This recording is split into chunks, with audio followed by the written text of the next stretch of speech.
Jadi saya pengen teman-teman mencapai impiannya, nggak masalah, kuat, kaya nggak masalah. Kaya masalah nggak? Saya ini kadang-kadang heran lihat teman-teman yang ya alhamdulillah satu sisi bagus ya, udah sangat soleh gitu ya. Kaya tuh nggak penting Mas Ipo, ya. Yang penting itu tauhid, iman kuat, kaya hati, kaya iman, betul nggak? Jangankan saya, anak TK Khalifah juga tahu tuh jawabannya, ya. Nomor 1 kaya iman, kaya tauhid, ya, kuat iman.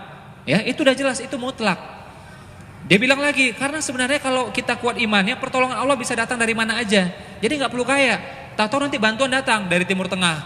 Tahu bantuan datang dari Qatar. Tahu datang bantuan dari orang kaya yang insaf misalnya. Tahu kebangun tuh pesantrennya. Nah ini kan cara pikirnya menurut saya belum sempurna. Kenapa nggak dia yang berpikir? Ya dia yang bisa membiayai, benar nggak? Dia dong yang membiayai. Kenapa yang mikirin dari orangnya? Ya, jadi nothing's wrong with kaya, ya, nggak ada yang salah dengan konsep kaya sebenarnya. Tapi Mas Ipo kan agama ngajarkan kita untuk zuhud, untuk apa lagi? Sederhana, untuk apa lagi? Untuk qanaah, ya. Apa itu qanaah? Merasa cukup, itu qanaah, ya. Benar nggak itu? Qanaah sederhana, ya, itu soal rasa. Soal apa? Soal apa? Ini harus interaktif kata Mas Ardi tadi ya, agar masuk ilmunya. Makanya anak kecil itu belajar 6 jam sanggup. Karena dia belajarnya itu interaktif. Dia terlibat. Oke? Jadi qanaah itu soal apa? Rasa. Sederhana itu soal rasa. Jadi misalnya uang di kantong kita 100.000 tetap qanaah. Merasa cukup. 100 juta qanaah, 100.000 qanaah. Ya? Jadi soal rasanya, uang mau boleh naik turun. Sederhana juga sama. 1 miliar sederhana, ya. 1 juta sederhana.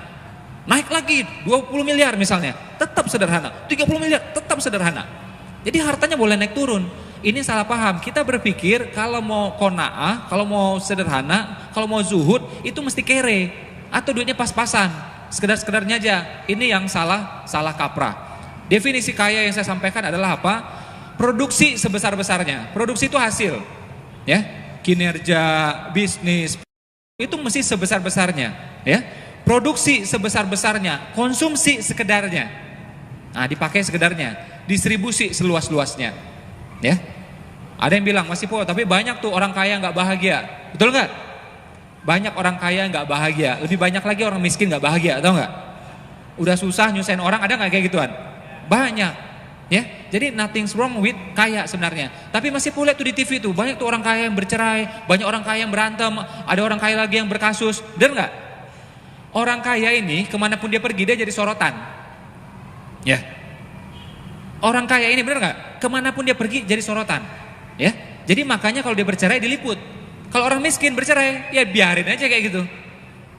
Teman-teman boleh pergi ke di pengadilan ini ya, pengadilan agama. Yang bercerai itu mohon maaf ya, lebih banyak yang miskin. Ya. Nah, saya tidak permasalahkan miskinnya di sini ya. Yang mesti kita miliki adalah entah kita kaya atau belum kaya, miliki mental apa? Mental kaya. Dan Islam itu sungguh-sungguh terhadap konsep kekayaan. Ya. Kenapa? Ada perintah untuk apa? Haji, umroh, akikah, kurban, zakat, sedekah. Itu sulit kita lakukan kalau kitanya miskin. Benar nggak? Ya. Jadi kita walaupun miskin mesti punya cita-cita untuk lebih baik ekonominya. Kan yang penting bahagia Mas Ipo. Oke, miskin bisa bahagia. Tadi saya diwawancara sama majalah, saya bilang miskin pun bisa bahagia kok. Tapi kalau kita miskin sulit membahagiakan orang lain. Benar nggak? Orang miskin bisa umroh nggak? Bisa, tapi nggak bisa mengumrohkan orang. Orang miskin bisa sekolah nggak? Bisa, tapi tidak bisa bangun sekolahnya. Itu bedanya. Ya. Tapi Mas Ipo banyak orang kaya yang sombong tuh. Ada nggak? Sombong tuh soal karakter, ya. Miskin pun sombong dia. Ketika kaya, gimana sombongnya? Menjadi-jadi, ya. Jadi Will Smith mengatakan kekayaan itu mengamplify, ya. Jadi kekayaan tidak mengubah orang, kekayaan itu mengamplify sifat dasar seseorang, memperbesar. Jadi ketika miskin dia sombong, ketika kaya gimana? Makin sombong. Ketika miskin dia dermawan, ketika kaya gimana? Makin dermawan, ya. Jadi kurang lebih seperti itu. Sama juga ya. Wah, buktinya begitu kaya akhirnya kawin lagi Mas Epo. Ya sama aja. Waktu miskin juga pengen sebenarnya. Cuma nggak bisa aja. Ya, ini muka-mukanya nih kelihatannya ya. Nah, ketawa-ketawa itu ya. Jadi kekayaan itu sebenarnya netral dia. Nah, kalau kita memberi makna kaya ini jahat, sulit kayaknya, seperti mental block. Ya, sama kayak tikus. Tikus bagi saya dijelasin seperti apapun saya nggak akan mau dekat sama dia. Walaupun dikasih tahu ini satu family dengan hamster, tetap saya nggak mau dekat sama dia. Oh ya, nah itu udah mental block bagi saya terhadap tikus. Jadi tikus jorok, tikus kotor. Saya tidak akan mau dekat sama dia, apapun penjelasannya. Ya, oh ini udah dimandiin, udah dibersihin, ya udah wudhu, tetap aja saya nggak mau. Ya, satu family dengan hamster, satu family dengan kelinci misalnya, satu genus, tetap saya nggak akan mau. Ya, nah ini mental block bagi saya, nggak akan mungkin saya mau dekat sama dia. Nah kalau di kepala kita masih ada makna bahwa harta itu kotor, kekayaan tidak akan bisa diperoleh kecuali kita menjadi sombong, culas, ya, kita nggak akan bakal kaya karena akan ditolak lagi oleh bawah sadar kita. Ya, nah ini mesti dibenerin ya. Ini adalah doktrin dari Belanda. Ratusan tahun lalu ya mereka mengatakan, mereka ini Snoek Hugronya ya. Ada ditulis di bukunya The Acehnese, orang-orang Aceh. Dia mengatakan, wahai muslim-muslim Aceh, kusyuklah kalian beribadah di musola. Kebun-kebun urusan kami. Tuh dia cara memisahkannya itu. Ya.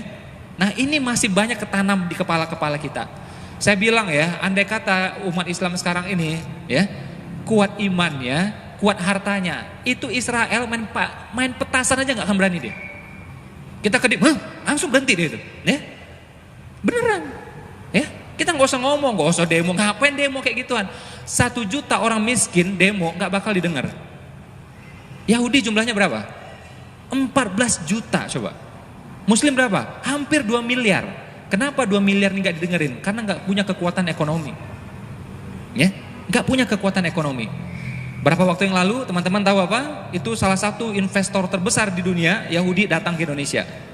Ya, ini 2 kubu yang berantem langsung rukun. Ya, ini nggak ada yang tahu nih kenapa. Media nggak bisa membahasnya kenapa.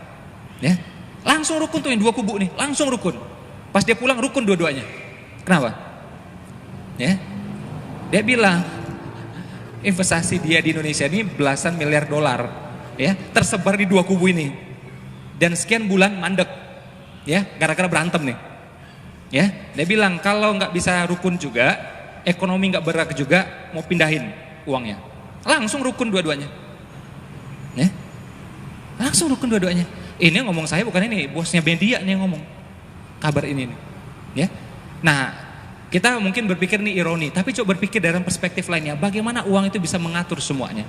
Sekali lagi ya, bukan saya mengecilkan pentingnya tauhid, nggak, tauhid nomor 1, nggak ada yang lainnya sudah. Ya, tapi kaya tauhid, kaya iman ya, mesti diiringi juga kaya ilmu, benar nggak? Kaya teman, kaya relasi, oke? Kaya semuanya, termasuk juga kaya harta. Makanya ayatnya mengatakan berjuanglah dengan harta dan jiwa. Itu ayat yang ngomong. Setahu saya cara fikihnya, kalau ada kalimat perintah, artinya itu wajib di Al-Quran itu. Ya, dirikan sholat, itu wajib tuh. Ya, bayarlah zakat, wajib tuh. Ya, taati orang tuamu, wajib itu. Jadi kalimat perintah di Al-Quran yang saya pahami, kalau dia kalimat perintah itu artinya wajib. Ya, termasuk berjuanglah dengan harta dan jiwa. Artinya apa? Kalau belum punya hartanya, harus dipunyai hartanya. Benar nggak? Ya. Nah, bagaimana caranya? Boleh tahu siapa yang masih kerja? Biar saya bisa kasih solusinya langsung. Yang kerja siapa? Yang punya usaha? Oke, berimbang ya. Jadi kalau yang teman-teman yang masih kerja nggak masalah, kakak kandung saya juga kerja kok. Latihan investasi, latihan apa? Latihan apa? Investasi. Khadijah investasi, Nabi Muhammad berbisnis. Fair is choice, pilihan aja. Ya, kakak kandung saya dia investasi. Di mana ada namanya properti atau invest di bisnis orang lain atau di emas, ya, atau di reksadana cari yang syariah. Ya, simple banget. Jadi nggak melulu di kepala kita ini kalau mau kaya melalui bisnis, nggak harus. Sebenarnya bisnis juga, tapi investasi di bisnis orang lain. Namanya properti, namanya reksadana, ya, dan seterusnya.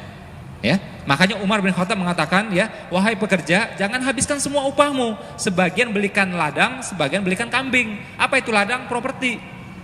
Ya, apa itu kambing? Aset produktif, berkembang terus. Ya, nah ini orang Islam zaman sekarang dua-duanya nggak punya, kambing nggak punya, properti juga nggak punya. Ya, ini mohon maaf ya, tinggal di pinggir-pinggir tuh semuanya. Ya, mereka yang makin ke pusat semuanya. Salahkah mereka? Enggak salah. Allah izinkan persaingan bebas kok. Kita dikit-dikit ngomong konspirasi Wahyudi, apa ini ngomongnya? Capek saya dengar kayak gituan itu. Cobalah berpikir ya, Belanda misal mau nyerang Indonesia, terserah dia mau pakai meriam, mau pakai celurit atau pakai nuklir, benar nggak? Kita nggak bisa ngatur dia. Oh curang-curang pakai celurit, nggak bisa kayak gitu, terserah dia. Jadi kalau dia mau bikin konspirasi pun ya urusannya dia. Yang kita bisa lakukan adalah apa? Kitanya. Makanya guru saya mengatakan, coba pikirkan baik-baik ya, mana yang lebih hebat? Konspirasi politik mereka, konspirasi ekonomi mereka, atau apa-apa yang diwariskan Allah dan Rasul untuk kita? Mana yang lebih hebat? Tentu ini yang lebih hebat. Ya. Apa yang mereka skenariokan itu, mereka punya rencana, Allah juga punya rencana, dan Allah sebaik-baiknya pembuat rencana. Benar nggak? Jadi sudah rencana terbaik, oke? Dan kita ini apa? Ditakdirkan, bukan meraih lagi sudah. Kita ini sudah ditakdirkan menjadi umat terbaik. Bayangkan, rencana terbaik dibikin sama Allah, ya, dieksekusi oleh umat terbaik. Kalah juga coba. Artinya apa?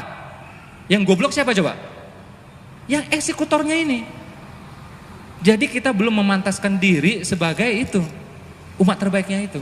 Jadi seperti seorang anak udah dikasih nama tuh, namanya Muhammad, tapi kelakuannya nggak memantaskan diri menuju ke sana. Benar nggak? Ya, jadi jangan nyalain orang, itu haknya orang kok.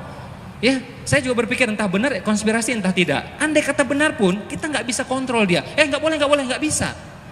Kita yang diperkuat, benar nggak? Ya, jadi pastikan ekonomi kita lebih kuat, pastikan ilmu kita lebih kuat. Saya dulu kuliah di Malaysia, saya miris luar biasa ya.